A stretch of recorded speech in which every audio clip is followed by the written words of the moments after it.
মহোদয়, একটা বিষয় জানার ছিল যে সম্প্রতি আমরা দেখেছি যে বছর 2 বছর থেকে সরকারি যে জায়গাগুলো বেদখল ছিল ওগুলো উদ্ধার করা হয়েছে জেলা প্রশাসন থেকে।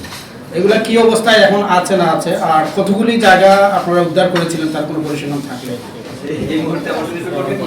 শেরপুর, আমরা জানা মতো শেরপুর আপনারা উদ্ধার করেছিলেন, সেই জায়গায় আবার চলে গেছে, এবং অনেক জায়গায় আমাদের পাশেই এই কৌটা এলাকায় যেটা উদ্ধার করেছিলেন সেটাও আবার তার জায়গায় ওনারা চলে গেছে। এরকম যদি চলতেই থাকে তাহলে আপনাদের করণীয় কি? বা চ্যালেঞ্জ আমাদের জন্য, বিশেষ করে আমাদের জন্য স্বাভাবিকভাবেই আমরা যখন অবৈধ উচ্ছেদ মুক্ত করি আমার চলে আসে এই যে পদের ইয়ের মধ্যে আর কি ব্যবসা করে এইভাবে আমরা ব্যবস্থা নিচ্ছি।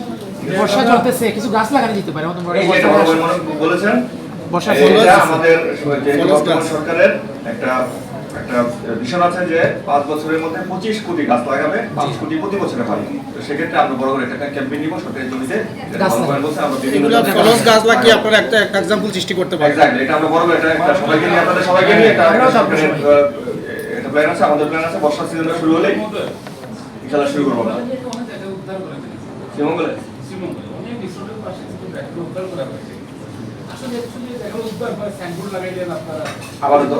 আবার চলে যাবে। এটা আমি বললাম যেটা আমাদের জন্য একটা চ্যালেঞ্জের জায়গা থাকবে। বেসিক্যালি হলো সরকারি, বিশেষ করে সরকারি জায়গা যদি আপনার খুব ভালো জায়গায় হয়, মূল্যবানের হয়, তখন এই তখন হাসপাতালের জায়গাটা, রাস্তার পাড়া জায়গাটা, আবার আমাদের যেগুলি মিলের মধ্যে কেউ যাবে না।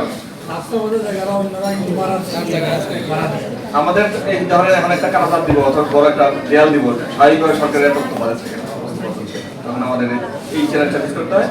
বিশেষ করে যেখানে একটু প্রাইম লোকেশনের জায়গাগুলি, সরকারি জায়গাগুলি, সেগুলি হয় আমরা উচ্ছেদ করে আবার চলে আসে। হয়তো বন বিভাগে কোনো কিছু করতে হলে তাদের অনুমোদন ছাড়া হয় না, আর বন বিভাগ তাদের নিজস্ব নীতিমালা অনুযায়ী সেটা ব্যবস্থাপনা করে, কারণ বনের মধ্যে ওরা কোনো কিছু স্ট্রাকচার উচ্ছেদ করতে পারে না।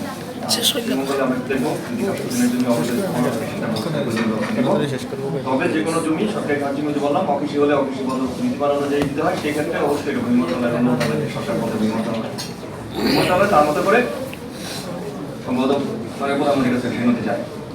ধরেন স্বাভাবিকভাবে ধরেন এমন একটা খাস জমি টিলার উপরে, কারণ এটা অফিসি খাস জমি, সেক্ষেত্রে জ্ঞান সুন্দরের মতো কেউ বললো যে আমি এখানে আমার কর্মসংস্থান সৃষ্টি হবে, জনগণ কাজ করবে, ফসলাদারও কাজ করবে, কি করিস নেচারের ক্ষতি হবে না, কোনো কাজ করবো না, কোনো কিছু করবো না।